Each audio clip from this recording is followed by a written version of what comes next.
The life of Matteo Ricci is one that we should take important note of.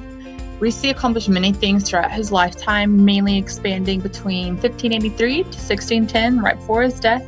We'll talk about here in a minute. But first off, I want to start with giving you a little bit of details about his earlier life. Matteo Ricci was born October 16th in 1552 in Italy. He then studied law at Rome at the age of 17, and then he got his acceptance into the Jesuit Society, where he further learned about foreign missions, and he studied philosophy, theology, and he learned about the emphasis on the Chinese mission. This Chinese mission started with Matteo Ricci and his partner Michael Ruggieri, who didn't get accepted into China until 1583, where they built their first Jesuit residence in Zhejiang, China. Ricci and Ruggieri followed in the steps of Francis Xavier, who had left behind in around the 1550s. He first established a thriving community in Japan, but he ultimately realized that the Japanese drew back to the Chinese authority, so he decided to carry his message to China. Unfortunately, though, he died before he could finish, and so Ricci picked up where Francis had left off. Ricci quickly realized, though, that he couldn't get the Chinese attention through talking. He had to do it through publishing articles. So him and Ruggieri first began by translating things such as the Ten Commandments, the Lord's Prayer, the Hail Mary, and the Creed to catch the Chinese eye and gain their attention. However, it was Ricci's knowledge of math and science that really caught the attention of the well-educated of the society. For example, his world's map, the Kunya Wangia Wantu, which means a true illustration of the map of the world, was what really brought him into the society, especially with scholars and with other emperors. This respect that he gained from the emperors and scholars was because he had shown the Chinese cartographers that China wasn't in the center of the world like they had always portrayed it to be. There was much more to other nations and countries going on within the world. And so upon this newfound knowledge by the Chinese, he gained further acceptance into the city of Nanjing, leading him closer to his goal of reaching the capital city of China, known as Beijing.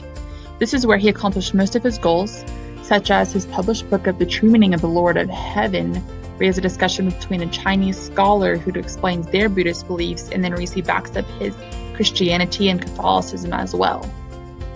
But what actually gained Ricci's foothold in Beijing was several clocks that he had made and gifted to Emperor Wanli.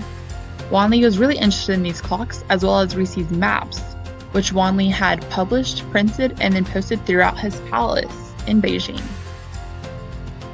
So while Ricci's Chinese mission is going on, there's other historical things happening on throughout the world. So if we look at the start of 1568, we see the 80 Years' War begin between the Protestants in Netherlands who were revolting against the Catholic monarch King Philip II. But in 1584, King Philip II ultimately gets Williams assassinated. And then shortly after that, in 1590, the modern microscope is born, as well as mechanical inventions on the way to progressing science. And then in 1593, Galileo develops the first thermometer. Fun fact, Ricci actually studied under Galileo at the Rome College, where he studied philosophy and theology. Looking to the year 1600, we see Queen Elizabeth chartered the East India Company so she can compete with the Dutch. And then shortly after that, in 3 years, Queen Elizabeth dies, and then she is replaced by Presbyterian King James.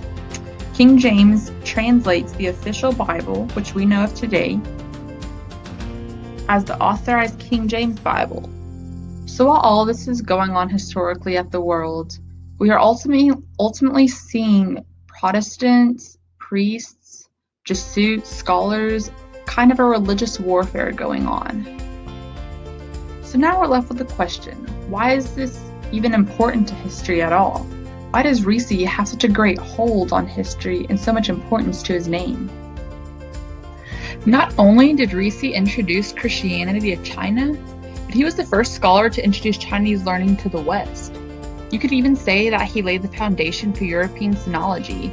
For example, his translation of the four books by Euclid, which he translated into Italian to show the rest of the world how the Chinese organized their society and how they led their world. So the three pillars of the early Catholic community in China are all because Ricci spread his beliefs of Catholicism and Christianity in China. And that is why Ricci has such a great hold on history.